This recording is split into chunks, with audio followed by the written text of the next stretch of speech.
दोस्तों ये है केसरी नंदन खड्ड।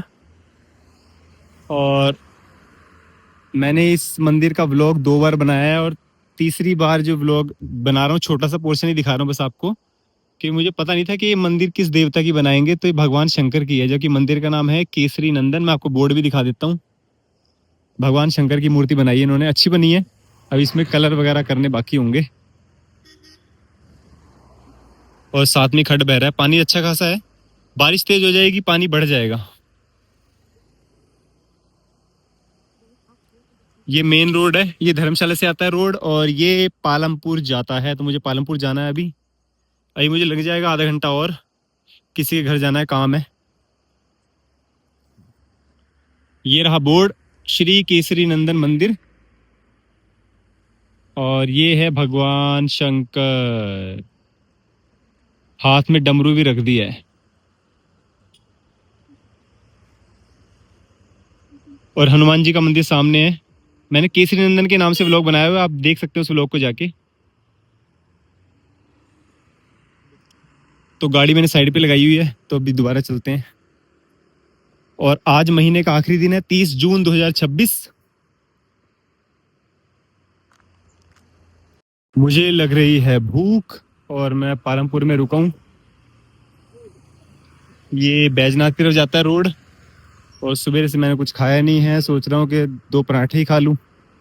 आलू के बन जाएंगे, उसी शॉप पे खाऊंगा जहाँ मैं हमेशा पालमपुर में आके खाता हूँ। दोस्तों मैं आ गया हूँ नगरी से 3 किलोमीटर पीछे हूँ, अभी नगरी पहुंचा नहीं हूँ।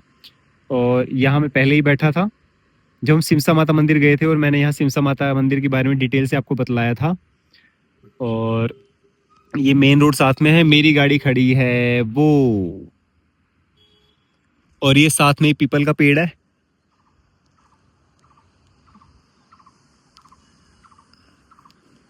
बड़ी ठंडक है यहाँ पे, मजेदार हवा चल रही है, ठंडी, एकदम ठंडी। और पीछे दिखाऊं आपको, जंगल है सारा। ये जो ऊपर वाली रोड आ रही है ना, ये राइट वाली, ये रोड घूम के इधर आती है। ये रही रोड, गांव को जाती होगी किसी। सामने घर भी बने हुए हैं। इस गर्मी के मौसम में चलो राहत तो है अच्छी। दोस्तों आज मैं आपको भगवान विष्णु के 17वें अवतार के बारे में बतला रहा हूँ, जो कि नारद अवतार है। लेकिन गलती से तीसरे अवतार पर नारद जी का नाम ले दिया गया था, तो नारद के अवतार के बारे में मैंने आपको बतला दिया है। तो तीसरे नंबर पे जो है वो यज्ञ पुरुष का अवतार हुआ था, जहाँ मैंने नारद जी का नाम ले दिया था। 17वां अवतार जो है वो यज्ञ पुरुष का नहीं, नारद अवतार था। लेकिन अभी मैं आपको बता रहा हूँ यज्ञ पुरुष का अवतार, जो कि 17वां अवतार कहलाएगा। तो यज्ञ पुरुष का अवतार क्यों हुआ था वो मैं आपको मेन बतला देता हूँ। जब ब्रह्मा जी ने मनु और शत्रुपा की रचना की, जो कि संसार के पहले स्त्री और पुरुष थे, तो मनु और शत्रुपा से 5 बच्चे पैदा हुए, यानी 5 संतानें उत्पन्न हुई, जिनमें से 2 पुत्र थे और 3 कन्याएं। जो 2 पुत्र थे उनके नाम थे प्रियव्रत और उत्तानपाद। ठीक है, अब मैं आपको उधर का दिखा देता हूँ नज़ारा। और जो 3 कन्याएं थी उनका नाम था देवहूति, प्रसूति और आकुति। देवहूति का विवाह जो हुआ था वो कर्दम ऋषि से हुआ था, जिससे भगवान कपिल ने जन्म लिया, जो कि मुनि कपिल थे, भगवान विष्णु के अवतार थे। इसका ब्लॉग मैं आपको बता चुका हूँ, वो आप देख सकते हैं जाके। ये नज़ारा है। और जो दूसरी कन्या थी वो थी प्रसूति।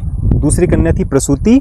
प्रसूति का विवाह जो था वो दक्ष प्रजापति से हुआ। प्रसूति और प्रजापति के मिलन से माता पार्वती जन्मी, भगवान विष्णु की जो पत्नी कहलाई आगे चलकर।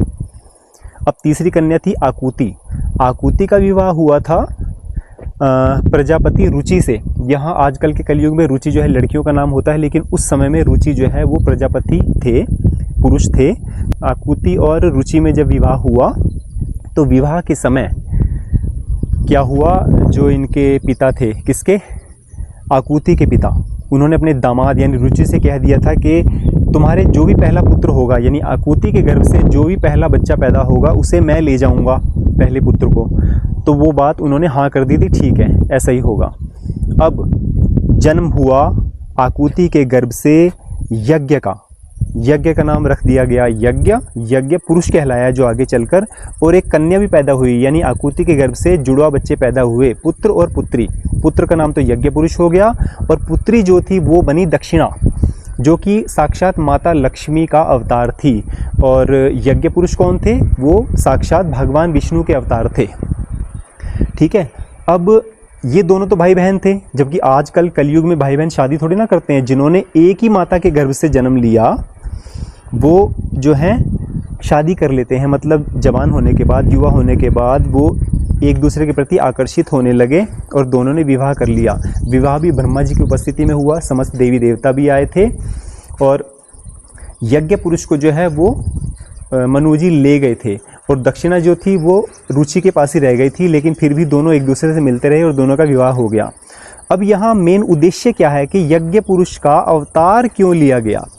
तो दोस्तों ये मेन मोटिव जो है, ये मेन चीज़ है जो मुझे बहुत अच्छी लगी, कि जहाँ कहीं भी आप यज्ञ में, हवन में जाते हैं, वहाँ आप दक्षिणा डालते हैं ना, दान डालते हैं। तो जहाँ जो लोग भी किसी हवन में, कथा में या यज्ञ में जाते हैं और दान नहीं डालते हैं, भले वो 1 रुपये क्यों ना डालें, अगर 1 रुपया भी नहीं डालते हैं तो उनका यज्ञ में या हवन पूजा पाठ में बैठने का कोई फ़ायदा नहीं, वो विफल हो जाता है।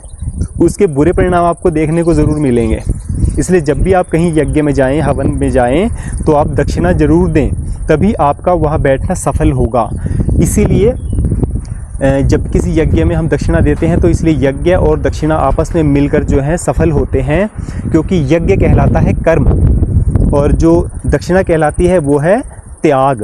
त्याग की भावना, आपने समर्पण किया है किसी चीज़ का, किसका? धन का, दक्षिणा के रूप में यज्ञ में डालकर। ठीक है, और दूसरा मेन उद्देश्य था कि इनका अवतार क्यों हुआ था, कि जितने भी ऋषि मुनि ब्राह्मण थे वो हवन यज्ञ करते थे, तो जो राक्षस थे ना वो हवन कुंड में हड्डियाँ डालना, खून डालना, तो वो उसको नष्ट कर देते थे।